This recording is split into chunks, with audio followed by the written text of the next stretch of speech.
mujer, ¿por qué lloras? No fue una sino 2 veces en las que a María se le hizo esta pregunta. En principio a los ángeles, quienes le dieron el anuncio de que Jesús había resucitado. María no podía entender por qué Jesús no estaba en el sepulcro. Y fue por segunda vez que Jesús le tuvo que hacer la misma pregunta. Ahora, ¿por qué es tan trascendental esta pregunta? Porque así como el dolor embargaba a María al punto tal de llorar por no entender qué es lo que pasaba con Jesús, cuál fue el motivo por el cual tuvo que ser crucificado, tener que pasar al igual que el resto de los apóstoles también, con mucha tristeza, con mucho dolor, con mucha incertidumbre, pasando un sábado muy oscuro, un sábado que tendría que ser de júbilo y de alegría para todo el pueblo israelita, teniendo en cuenta que cada vez que la Pascua caía en sábado, se lo consideraba un sábado de gran solemnidad, razón por la cual los judíos le pidieron expresamente a los romanos que retiraran los cuerpos de los que habían sido crucificados ese mismo viernes. Entonces, y no fue sino hasta que Jesús se apareció a ellos, les tuvo que hacer un resumen, digamos, de toda la escritura, tuvo que volver a refrescarles la memoria, no solamente con su presencia, con su voz, sino hasta en un detalle tan minucioso como el hecho de partir el pan en ocasión de una cena a la que ellos lo habían invitado, teniendo en cuenta que era tarde cuando se lo encontraron. Pero el punto al que yo quería llegar es que en estas horas en las que estamos viviendo, no solamente a nivel geopolítico, a nivel internacional, sino teniendo en cuenta cómo está hoy en día la sociedad, cómo la violencia ha inundado no solamente las calles,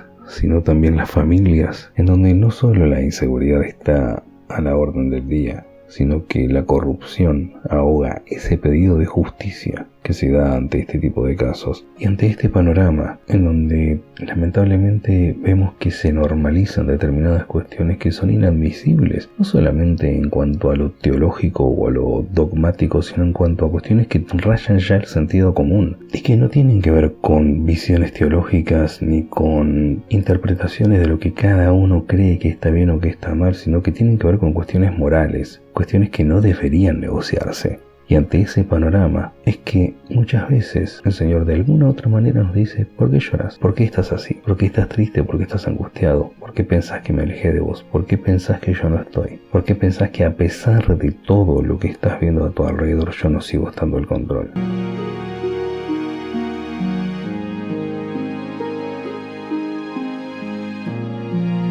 Ahora, otra de las cosas que me llama poderosamente la atención tiene que ver con el hecho de que en ocasión de la resurrección, a la primera persona a la que el Señor se le aparece es a María, la misma María que previo a todos los acontecimientos que derivaron en la muerte de Jesús, hizo algo muy inusual, muy llamativo, y que en cierto modo despertó polémica. Llamó la atención no solamente de Judas, sino también la atención de Simón el fariseo, y me estoy refiriendo a la ocasión en la que derramó un perfume carísimo, y con sus propios cabellos, habiendo derramado el perfume sobre los pies de Jesús, los iba secando. Es curioso que de acuerdo a la costumbre de la época, se solía llevar especias aromáticas a los sepulcros, justamente para contrarrestar el hedor que venía de los cadáveres que ya entraban en descomposición. Y por esa misma razón es que el Señor Jesús lo dijo bien claro: está preparando mi sepultura. Pero al margen de eso, lo que destaca la Escritura también es que donde quiera que se predique el Evangelio, se va a hablar acerca de ella. Y esto nos marca un precedente muy importante. Si bien la venida de Jesús estuvo profetizada no solamente por el mismo Señor en el Edén tras la caída de Adán y Eva, y no solamente el mismo Señor en persona, se lo comunicó a Enoc, a Abraham, entre muchos otros profetas, también que de parte del Señor profetizaron acerca de la llegada del Mesías. Lo curioso es que el anuncio inminente de su llegada se dio por primera vez a una mujer. Sí, exactamente, a María, la que a posteriori iba a ser su madre. Y que dicho sea de paso, los dos hechos más trascendentales del ministerio de Jesús, tanto su nacimiento como su resurrección, acerca de ambos, el anuncio se les dio a 2 mujeres. Anteriormente en la parte 1 mencionamos la importancia de la masculinidad expresada en la vida y obra de nuestro Señor Jesús, pero eso no se quedó solamente ahí. Él desde su lugar, con su ejemplo, con sus enseñanzas, vino también a reivindicar a la mujer y a devolverle a la mujer el papel que le corresponde en la sociedad. Y esto no es una cuestión de marcar un precedente de que a partir de eso tenemos base bíblica para justificar o romantizar o promover el empoderamiento que el feminismo radical pretende establecer en la mujer. Para nada. Porque si vamos a los hechos, esa visión de cómo debe ser la mujer según el feminismo radical, no nos olvidemos que no solamente va en contra del diseño original que Dios estableció para la mujer, sino que va en contra del matrimonio para el que la mujer fue preparada para establecer el hogar, la familia y los niños.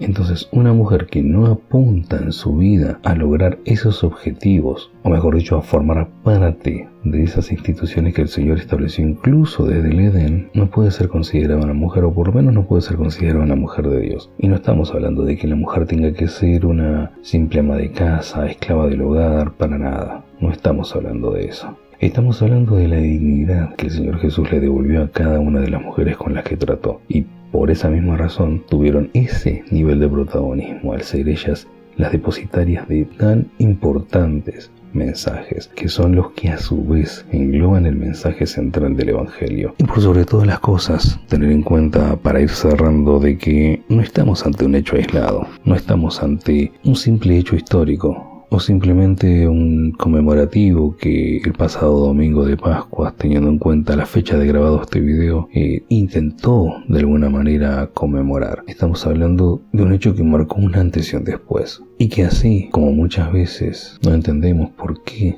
nuestros planes, nuestros proyectos, nuestras expectativas respecto de algo o alguien son derribadas, terminan muriendo, porque nuestra misma vida muchas veces tiene que pasar por la muerte, tal como lo explicaba el apóstol Pablo cuando hablaba del modelo de lo que debe ser el bautismo, es decir, morir para el mundo, para renacer hacia una nueva vida, hacia una nueva manera de encarar la vida, no solamente desde lo conceptual o desde lo ideológico, sino a través de una transformación por parte del Señor mediante la obra del Espíritu Santo. Y es en ese contexto justamente en el que muchas veces no entendemos por qué Dios hace o permite que se hagan determinadas cosas. Entonces el dolor, el desconcierto, la decepción, la incertidumbre nos envuelve al punto tal que lloramos, no entendemos, cuestionamos y hasta nos rebelamos contra Dios en ese sentido. Pero bien válidas son las palabras en momentos así, como las que el Señor Jesús le dijo al apóstol Pedro cuando éste no entendía el verdadero propósito del lavamiento de los pies. Lo que yo estoy haciendo ahora, en este momento no lo entiendes, pero lo entenderás después. Y sobre eso debe descansar nuestra esperanza, en saber que Dios sigue siendo soberano, que Dios sigue estando al control y sobre todas las cosas,